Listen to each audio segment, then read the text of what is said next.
નમસ્કાર વિદ્યાર્થી મિત્રો, અમારી યુટ્યુબ ચેનલમાં આપ સૌનું હાર્દિક સ્વાગત છે. વિદ્યાર્થી મિત્રો, આજે આપણે ધોરણ 12 વિષય એકાઉન્ટ ચેપ્ટર નંબર 7 ભાગીદારી પેઢીનું વિસર્જન એમાં આજનો આપણો અભ્યાસનો વિષય છે શરૂઆતનું પાકું સરવૈયું તૈયાર કરીને શરૂઆતની મૂડી શોધવાનો દાખલો. વિદ્યાર્થી મિત્રો, અગાઉના વિડિયો લેક્ચર્સમાં આપણે વિસર્જન અંગેની હિસાબી અસરનો અભ્યાસ કરેલો. ત્યાર પછી આજના લેક્ચર્સમાં આપણે શરૂઆતનું પાકું સરવૈયું તૈયાર કરીને શરૂઆતની મૂડી શોધવાના દાખલાનો અભ્યાસ કરીશું. તમને સ્વાધ્યાયમાં પ્રશ્ન નંબર 4 એટલે કે ચોથા દાખલાની અંદર પેટા પ્રશ્ન નંબર જે 6 આપેલો છે એની આ રકમ લીધેલી છે. બાળકો, તમે ચોપડી અને કેલ્ક્યુલેટર સાથે રાખશો જેથી આ દાખલાને વધારે સારી રીતે સમજી શકાય. આપણને રકમમાં આપેલું છે વિદ્યાર્થી મિત્રો, એ અને બી ની પેઢીની કુલ મિલકતો રૂપિયા 1,50,000 ની છે. એટલે કે એ અને બી ની ભાગીદારી પેઢી જે કઈ છે એની કુલ મિલકતો કેટલી છે? રૂપિયા 1,50,000. આગળ એવું કીધેલું છે તેમાં રોકડ રૂપિયા 10,000 સમાયેલી છે. એટલે કે આ 1,50,000 ની જે મિલકત છે એમાં 10,000 રૂપિયા રોકડ શિલ્લક સમાયેલી છે. ત્યાર પછી પેઢીની ચોખ્ખી મિલકતો રૂપિયા 1,00,000 રૂપિયા છે. એવા ચોખ્ખી મિલકતો 1,00,000 આપેલી છે. મૂડી અને અનામતનું પ્રમાણ 4:1 આપેલું છે. પછી આપણને એવું કીધું છે કે બી ની મૂડી કરતા એની મૂડી રૂપિયા 20,000 વધારે છે. માલ મિલકત નિકાલ ખાતાની ખોટ 20,000 થયેલી છે. પેઢીનું વિસર્જન કર્યું. શરૂઆતનું પાકું સરવૈયું બનાવી એ અને બી ની શરૂઆતની મૂડી શોધો. વિદ્યાર્થી મિત્રો, આ દાખલો અગાઉના દાખલા કરતા તદ્દન જ અલગ છે. આમાં આપણે કોઈ આમનોંધ લખવાની નથી, પરંતુ એક નાનું અમથું પાકું સરવૈયું તૈયાર કરીને મૂડી શોધવાની છે અને થોડી ઘણી પેટા ગણતરી કરવાની છે. બોર્ડની પરીક્ષામાં અગાઉ ઘણી વખત વિદ્યાર્થી મિત્રો આ દાખલો પૂછાયેલો છે. ખૂબ જ ઇમ્પોર્ટન્ટ ટૂંકો દાખલો છે. તો આપણે આનો અભ્યાસ કરીએ એના પહેલા જો વિદ્યાર્થી મિત્રો તમે ચોપડી અને કેલ્ક્યુલેટર સાથે ન લીધા હોય તો વિડીયોને પોઝ કરીને સૌપ્રથમ ચોપડી અને કેલ્ક્યુલેટર સાથે લઈ લેશો. હવે આપણે દાખલાની શરૂઆત કરીએ. આપણે શરૂઆતનું પાકું સરવૈયું તૈયાર કરવાનું છે મિત્રો. એટલે શરૂઆતનું પાકું સરવૈયું તૈયાર કરીશું. 6 થી 7 લીટીમાં તમારે પાકા સરવૈયાના ખાના તૈયાર કરવાના છે. તમે બધા જાણો છો પાકા સરવૈયાની બે બાજુ હોય છે મિત્રો. ડાબી બાજુ હોય એને મૂડી દેવા કહેવાય અને જમણી બાજુ હોય એને મિલકત લેણા કહેવાય. એટલે કે ડાબી બાજુ મૂડી અને દેવા દર્શાવવાના છે અને જમણી બાજુ મિલકતો અને લેણા દર્શાવવાના છે. આપણે રકમ વાંચીએ તો શરૂઆતમાં આપણને કીધેલું છે વિદ્યાર્થી મિત્રો કે એ અને બી ની પેઢીની કુલ મિલકતો 1,50,000 રૂપિયાની છે. વિદ્યાર્થી મિત્રો, કુલ મિલકતો એનો મતલબ શું થાય? મિલકત લેણા બાજુનો સરવાળો કેટલો આપેલો છે બાળકો? આપણને 1,50,000 રૂપિયા. અને તમે બધા જાણો છો પાકા સરવૈયાની બંને બાજુ સરવાળા હંમેશા કેવા હોય? સરખા. તો જો મિલકત લેણાનો સરવાળો 1,50,000 હોય તો મૂડી દેવાનો સરવાળો પણ કેટલો થાય વિદ્યાર્થી મિત્રો? 1,50,000 રૂપિયા. પછી આગળ રકમને વાંચો. તેમાં 10,000 રોકડ સમાયેલી છે. તમે ચોપડી સાથે રાખેલી છે. 10,000 રૂપિયા રોકડ સમાયેલી છે. તો વિદ્યાર્થી મિત્રો, રોકડ શિલ્લક ક્યાં લખાય? પાકા સરવૈયાની મિલકત લેણા બાજુ. તો આ 1,50,000 રૂપિયા જે કુલ ટોટલ છે એમાં 10,000 રૂપિયા તો રોકડ શિલ્લક છે. તો બાકીનું શું હશે? તમને જે અહીંયા ગેપ દેખાય છે, કુલ મિલકતો 1,50,000 રૂપિયાની છે, એમાં 10,000 રૂપિયા રોકડ શિલ્લક સમાયેલી છે. તો બાકી તમને જે ગેપ દેખાય છે એ શું હશે વિદ્યાર્થી મિત્રો? અન્ય મિલકતો. એટલે કે કાયમી મિલકતો અથવા સ્થિર મિલકત તમે લખી શકો. તો અહીંયા ડિફરન્સ કેટલો આવે છે? રૂપિયા 1,40,000. તો આ રૂપિયા 1,40,000 છે એ શું હશે? પેઢીની અન્ય મિલકતો. ફરીથી રિવાઇઝ કરું છું વિદ્યાર્થી મિત્રો, પેઢીની કુલ મિલકતો રૂપિયા 1,50,000 છે. એટલે મિલકત લેણા બાજુનો સરવાળો 1,50,000 ગણાય. અને તમે બધા જાણો છો મિલકત લેણા બાજુ જે ટોટલ હોય એ જ ટોટલ મૂડી દેવા બાજુ ઉપર પણ આપણે લખવું પડે. પછી રકમમાં આપણને આગળ કીધેલું છે કે તેમાં રૂપિયા 10,000 રોકડ સમાયેલી છે. તો રોકડ શિલ્લક અહીંયા આપણે મિલકત લેણા બાજુ ઉપર દર્શાવીશું 10,000. તો બાકીની જે રકમ ખૂટે છે 1,40,000 એ રકમ કોની હશે વિદ્યાર્થી મિત્રો? અન્ય મિલકતોની. તો આપણી મિલકત લેણા બાજુનું ટોટલ તમે જોઈ શકો છો 1,50,000 મળી જાય છે. તો અહીં આપણી મિલકત લેણા બાજુ છે એ સોલ્વ થઈ ગઈ. હવે આપણે મૂડી દેવા બાજુ ઉપર વિચારવાનું છે. પણ રકમને આગળ વાંચો તો એવું કીધું છે કે પેઢીની ચોખ્ખી મિલકતો ₹1 લાખની છે. હવે વિદ્યાર્થી મિત્રો પેઢીની ચોખ્ખી મિલકતો એટલે શું થાય એની સમજૂતી આપણે મેળવીએ તો ચોખ્ખી મિલકતો એટલે કુલ મિલકતો માઇનસ કુલ દેવા. આ સૂત્ર તમે અગાઉ એક ચેપ્ટરમાં ભણેલા છો, ચેપ્ટર નંબર 3 પાઘડીનું મૂલ્યાંકન. એમાં રોકાયેલી મૂડીનું જે સૂત્ર હતું એ જ સૂત્ર વિદ્યાર્થી મિત્રો ચોખ્ખી મિલકતોનું સૂત્ર બને છે. અને બીજું, રોકાયેલી મૂડીને બીજા શબ્દોમાં ચોખ્ખી મિલકત તરીકે પણ ઓળખવામાં આવે છે. એટલે કે કુલ મિલકતોમાંથી કુલ દેવા બાદ કરતા આપણને જે કાંઈ મળે એને વિદ્યાર્થી મિત્રો શું કહેવામાં આવે છે? ચોખ્ખી મિલકતો.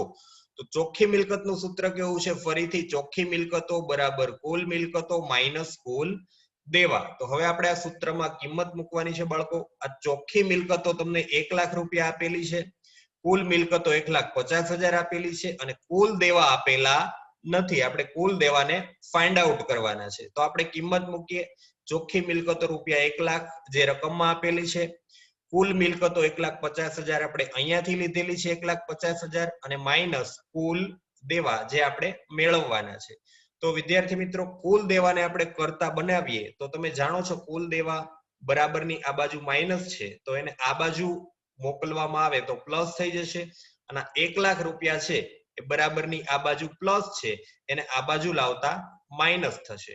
તો આપણે કુલ દેવાને કરતા બનાવીએ. કુલ દેવા બરાબર 1,50,000 માઇનસ 1 લાખ એટલે આપણને કુલ દેવા વિદ્યાર્થી મિત્રો મળે છે ₹50,000. દેવા છે કઈ બાજુ દર્શાવવા પડે વિદ્યાર્થી મિત્રો? મૂડી દેવા બાજુ. તો મૂડી દેવા બાજુ આપણે લખીશું અહીંયા દેવા ₹50,000. તો હજી તમે જોઈ શકો છો બાળકો મૂડી દેવા બાજુ કેટલા રૂપિયા હજી ઘટે છે? ₹1 લાખ ઘટે છે. એમાં પણ તમને કીધેલું છે રકમ આગળ વાંચો. મૂડી અને અનામતનું પ્રમાણ 4:1 છે. એટલે મૂડી અને અનામતનું પ્રમાણ કેટલું આપેલું છે? 4:1. એટલે કે જે 1 લાખ રૂપિયા ઘટે છે એની અંદર 4 ભાગની મૂડી છે અને 1 ભાગની અનામત છે. તમે બધા જાણો છો બાળકો કે મિલકત લેણા બાજુ જેટલું ટોટલ હોય એટલું જ ટોટલ મૂડી દેવા બાજુ હોય. એટલે કે મિલકત લેણા બાજુ બરાબર મૂડી દેવા બાજુ.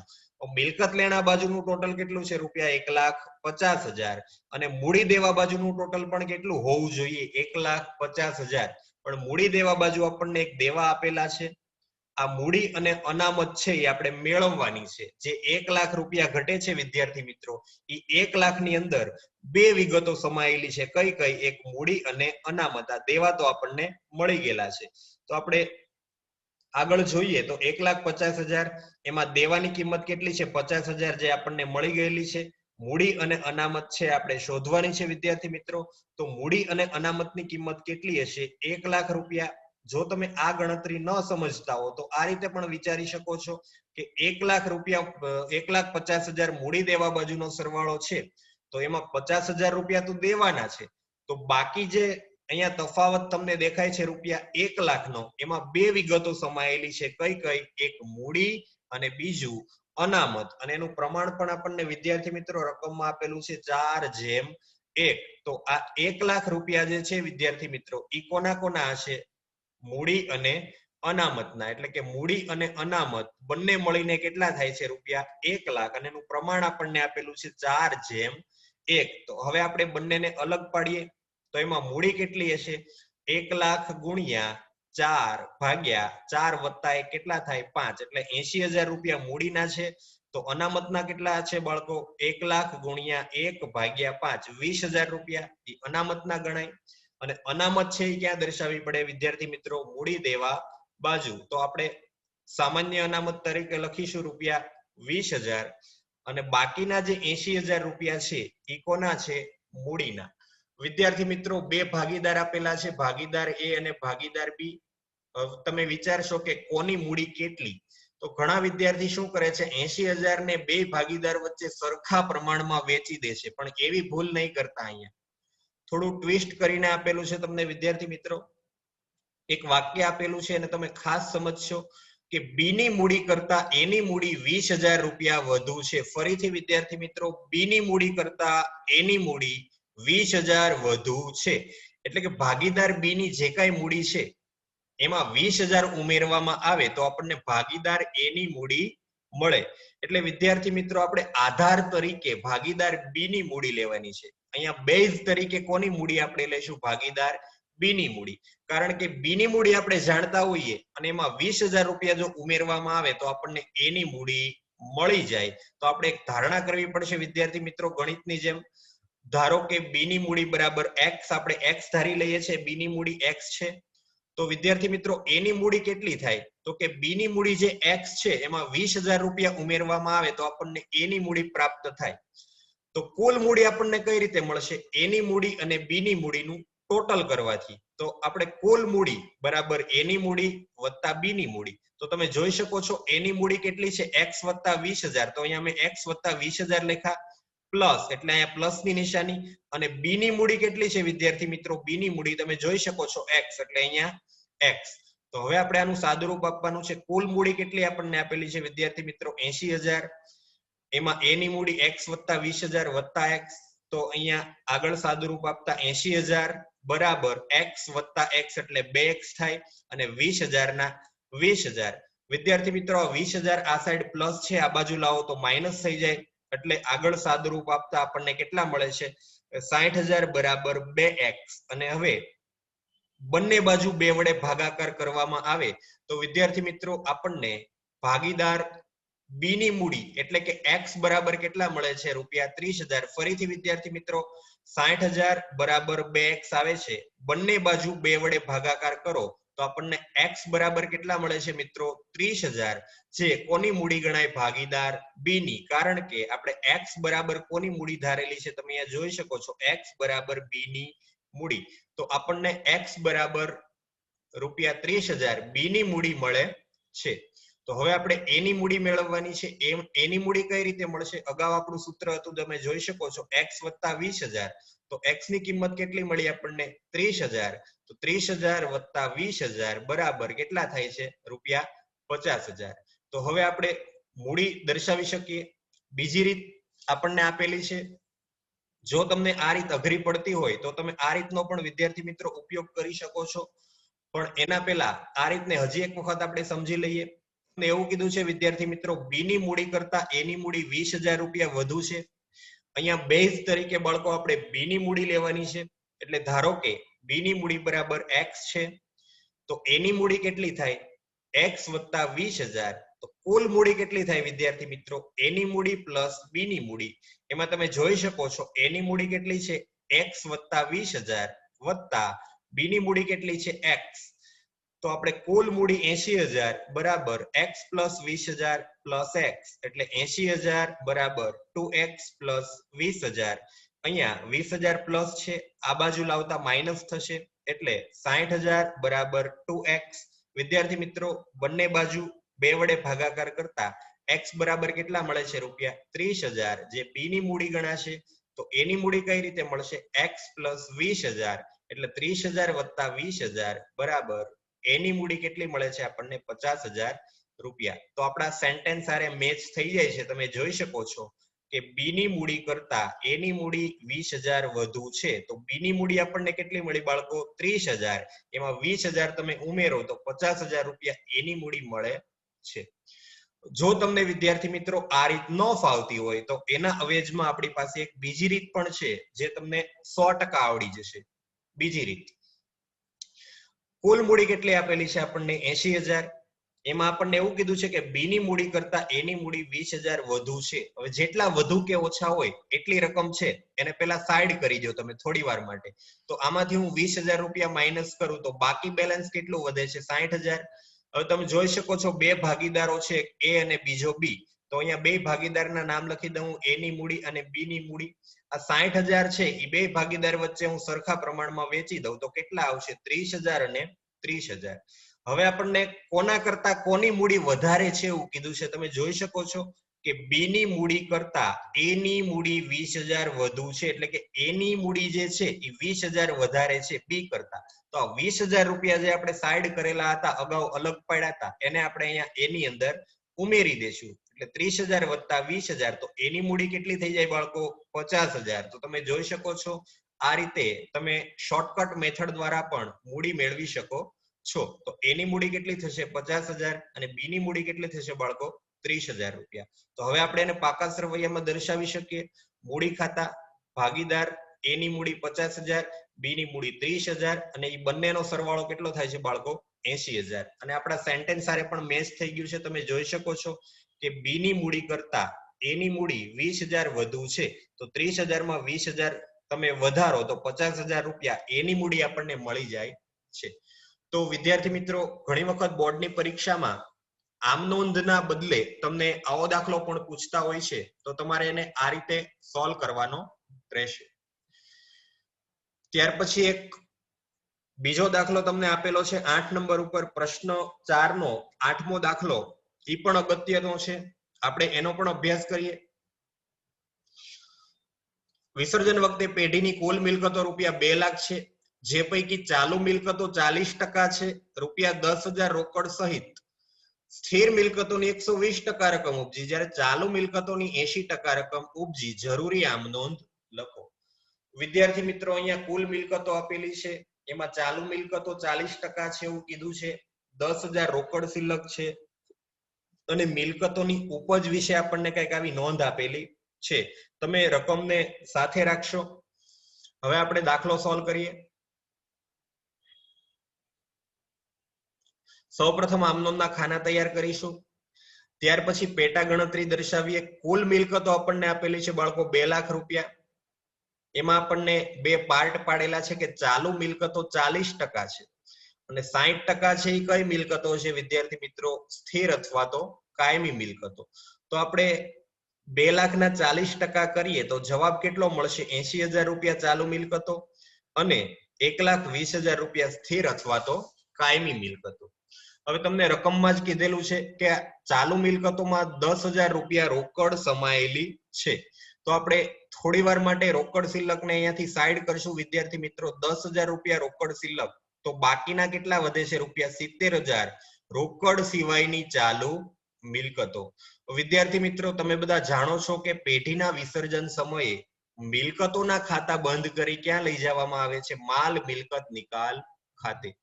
અને મિલકતો વિદ્યાર્થી મિત્રો હંમેશા ઉધાર બાકી દર્શાવતી હોય, જેનો ખ્યાલ તમે ધોરણ 11 માં પણ મેળવેલો છે. પરંતુ ખાતું બંધ કરવું હોય તો એ મિલકતોને હવે આપણે શું કરવી પડશે વિદ્યાર્થી મિત્રો? જમા. તો એની આમ નોંધ કેવી બનશે? માલ મિલકત નિકાલ ખાતે ઉધાર, તે ચાલુ મિલકતો ખાતે, તે સ્થિર મિલકતો ખાતે, અને આ બંનેનું ટોટલ કેટલું થશે વિદ્યાર્થી મિત્રો? 1,90,000.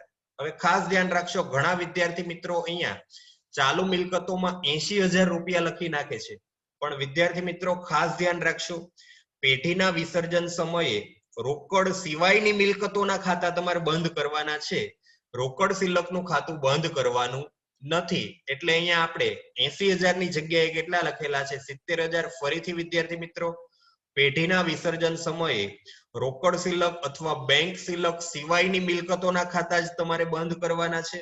એટલે અહીંયા ખાસ ધ્યાનમાં રાખવું કે રોકડ ખાતું આપણે અહીંયા લેવાનું નથી. એટલે આપણી કુલ મિલકતો 2 લાખ માંથી રોકડ આપણે બાદ કરીએ 10,000, તો કુલ મિલકતો આપણી કેટલી વધે છે? આ 70,000 વત્તા 1,20,000, 1,90,000 થી જ મિલકતોના ખાતા બંધ થાય. એની બાબત જે લખીએ, મિલકતોના ખાતા બંધ કરી માલ મિલકત નિકાલ ખાતે લઈ ગયા તેના. ત્યાર પછી વિદ્યાર્થી મિત્રો આ મિલકતોની કેટલી રકમ ઉપજે છે એ આપણને રકમમાં જ આપેલું છે. સ્થિર મિલકતોની 120% રકમ ઉપજી, જ્યારે ચાલુ મિલકતોની 80% રકમ ઉપજી. તો આપણે ઉપજની ગણતરી કરીએ બાળકો. અહીંયા ચાલુ મિલકતોના કેટલા ઉપજે છે? 80%. તો અહીંયા પણ વિદ્યાર્થી મિત્રો ચાલુ મિલકત તરીકે આપણે 80,000 નહીં પણ કેટલા લેવા પડશે? 70,000. એનું કારણ છે ચાલુ મિલકતોમાં 10,000 રૂપિયા રોકડ સમાયેલી છે. તો આ રોકડ શિલ્લક છે એને આપણે વેચવાની નથી, રોકડા પૈસા વેચવામાં આવતા નથી. તો રોકડ સિવાયની મિલકતો કેટલી છે? રૂપિયા 70,000. એને જ આપણે વેચીશું અને એના 80% રકમ ઉપજે છે, એટલે 70,000 ગુણ્યા 80%, 56,000. અને બાકીની જે સ્થિર મિલકતો છે એની 120% રકમ ઉપજે છે બાળકો, તો 1,20,000 ગુણ્યા 120% એટલે 1,44,000 અને એનું ટોટલ કેટલું મળે છે આપણને કુલ ઉપજ રૂપિયા 2 લાખ. એટલે આપણે ઉપજની નોંધ રૂપિયા 2 લાખ થી કરીશું. તો એની આમ નોંધ કેવી બનશે બાળકો? આ મિલકત વેચવામાં આવે તો પેઢીની અંદર રોકડ આવે, તો રોકડ ઓબ્લિક બેંક ખાતે ઉધાર અને તે માલ મિલકત નિકાલ ખાતે જમા. પણ રકમ કેટલી આવશે બાળકો? રૂપિયા 2 લાખ. અને બાબત જે કેવી લખાશે? મિલકતોના ઉપજ્યા તેના. તો પ્રશ્ન નંબર 4 માં આ બે વ્યવહાર ખૂબ જ ઇમ્પોર્ટન્ટ હતા વિદ્યાર્થી મિત્રો, એનો આપણે અભ્યાસ કર્યો. ફરીથી આપણે જોઈ લઈએ. કુલ મિલકતો આપણને 2 લાખ ની આપેલી હતી, એમાં 40% ચાલુ મિલકતો હતી, 60% સ્થિર મિલકતો હતી. 80,000 રૂપિયાની જે ચાલુ મિલકત છે એમાં 10,000 રોકડ સમાયેલી હતી, એને આપણે સાઈડ કરી તો 70,000 રૂપિયાની રોકડ સિવાયની જે ચાલુ મિલકતો છે એ આપણને મળી. વિદ્યાર્થી મિત્રો, પેલા ખાતું ક્લોઝ કરવું પડે, પણ એક વસ્તુ ખાસ ધ્યાનમાં રાખશો, વિસર્જન સમયે રોકડ સિલક અથવા બેંક સિલક સિવાયની જ મિલકતોના ખાતા બંધ કરવામાં આવે છે. એટલે આપણે અહીંયા ચાલુ મિલકતોમાં રૂપિયા 80,000 નહીં પણ રૂપિયા 70,000 થી નોંધ કરીશું, અને સ્થિર મિલકતોની રૂપિયા 1,20,000 થી, એટલે રૂપિયા 1,90,000 માલ મિલકત નિકાલ ખાતે ઉધાર, અને તે ચાલુ મિલકતો ખાતે 70,000 જમા અને સ્થિર મિલકતો ખાતે 1,20,000 જમા. ત્યાર પછી મિલકતોની ઉપજ વિશે માહિતી આપી છે બાળકો, કે ચાલુ મિલકતના 80% રકમ ઉપજે છે, પણ ખાસ ધ્યાનમાં રાખવું અહીંયા પણ ચાલુ મિલકત તરીકે તમારે 80,000 નહીં પણ કેટલા લેવાના છે વિદ્યાર્થી મિત્રો? 70,000. તો 70,000 ગુણ્યા 80% 56,000 અને સ્થિર મિલકતો 1,20,000 ગુણ્યા 120% એટલે 1,44,000. તો આપણને કુલ ઉપજ કેટલી મળે છે બાળકો? રૂપિયા 2 લાખ. એની આમ નોંધ કેવી બનશે? રોકડ ઓબ્લિક બેંક ખાતે ઉધાર, તે માલ મિલકત નિકાલ ખાતે જમા રૂપિયા 2 લાખ. અને બાબત જે મિલકતોના ઉપજ્યા તેના. તો વિદ્યાર્થી મિત્રો, આ દાખલામાં પણ તમને સંપૂર્ણ ખબર પડી ગઈ હશે. આપણે આજના લેક્ચરને અહીંયા સ્ટોપ કરીએ છીએ વિદ્યાર્થી મિત્રો. ફરી મળીશું નવા વિડીયોમાં. ત્યાં સુધી દરેક વિદ્યાર્થી મિત્રોને જય શ્રી કૃષ્ણ. જો વિદ્યાર્થી મિત્રો તમને અમારો વિડીયો પસંદ આવ્યો હોય તો એને લાઈક કરશો, શેર કરશો, તેમજ તમારા મિત્રો સાથે જરૂરથી શેર કરીને સબસ્ક્રાઇબ કરશો, જેથી આવનારા વિડીયોના નોટિફિકેશન્સ તમને સૌપ્રથમ મળતા રહે.